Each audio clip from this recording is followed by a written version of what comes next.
نجيني ربي بكا جرتنت الفني ربي توجين إسن الراجراتو الرا وان قبابا دبتو هنو واقع بددف سن مال جتني انجرجرنا محمد بن سيرين كيدن عالم قد سينا كيستي أكي بيكم هجر الرا وقاد بتوكوف كدني تنمدو تابع جدما إسا كانتو عالم قد سينا إسر يو قبابا سنتمي نما مناما بيكون الدنيا كنرت كتاب تفسير الأحلام جتشو بريس ورقرين لن هامرمو كتابة كان كيسا ونجرو علمي سرّا نمني ويتلو في منام قافته بيتا هربا كيسا نما أزانو أرقي جنان أتي هاتي قبم تجدين كبدا اللي سنترين قافته قويا بدا بيتا نما أزانو هربا كيسا أرقي منام كيسا جنان أتي إنجتا جدين جان أماني يرو كان لچو بلا جرو قافتني إسي كون اللي كان نمو أزانو أرقي كون اللي نمو أزان أرقي كان حتى التاني كان أمون هجتيني مال جنان بيتك ولاسن كا حتى قبم تجدين كرورة إسابة أرقي سوري قبوسو أريد هادو أنفرو فالله قدسو وانا كان أرقي جنان أتين حتى جدين رقانك أمو فأذن مؤذن أيتها العير إنكم لسارقون وبليه يوسفت للبا للبي إسنين حتى جديني كان الرافل الأجل كأمو كان إن أجتك جدينسن سيما إسا كرورة غاري سوري غبابسو أريد الإرسو أنفرو هادو سنة هردفو إسا أرقي إن أجت جديني رقانكي أمو وأذن في الناس بالحج يأتوك من كل فج عميق جتشو كان كبرئتي sababa kanaaf aalima akkanaati aalima kanatu taabi'a keessa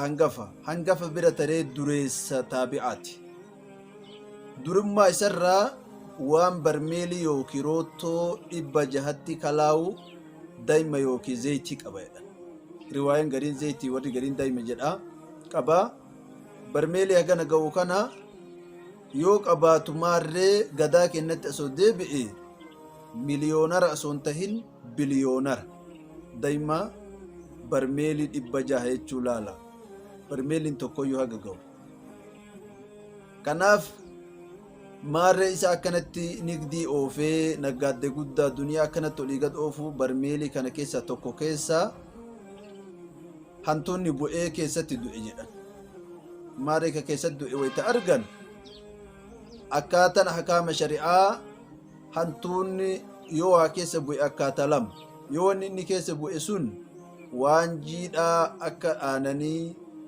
akka daa'ima nadhii akka zayitii ta'e hantuuta sanillee darbanii waan inni keessa bu'e sanillee darban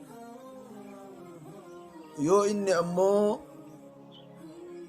waan gogaa keessa bu'e akka daa'ima gagaa qabu yookiin anan gogaa keessa bu'e hantuuta du'e sanillee darbanii waan moggaa sanii darban kanaaf waan inni keessa bu'e sun waan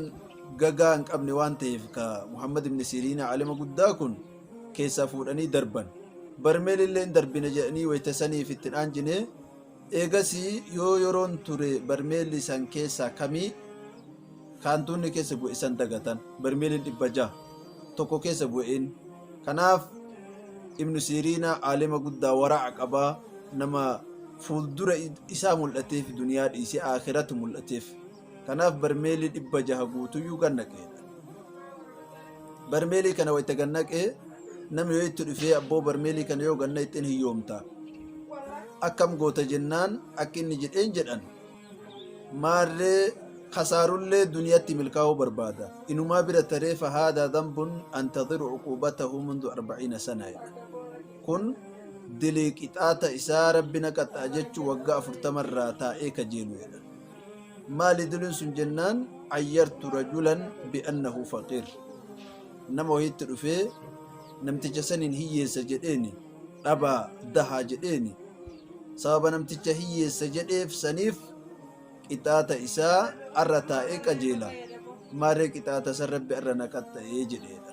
kanaaf yaa subhaanallah alima guddaa ta'u wajjiin معصية تكتي نمان هي سجد وقع فرتما قوتو كان دقتين ربي نكت أجل إيكا جل نهو ورا معصية كيس هالكني قويا غرققلو هالكن نما واجدو قويا نما واجدو إتاتا إسا أكمت أكلالو ربي كيسان يوان duraan irra jirtan ka ammallee adda yaadadha maasiyaan xiqqoon guddoon jedhamu kun wara imaamati nu guyyatti ta waggaa 40 yaadiyyuu galgala dalaguu yaadatu hin dandeenyu kun matammaan dilii dagatuutu maasiyaa bidhaati haga seenaa bidhaati walitti deebinutti assalaamu alaykum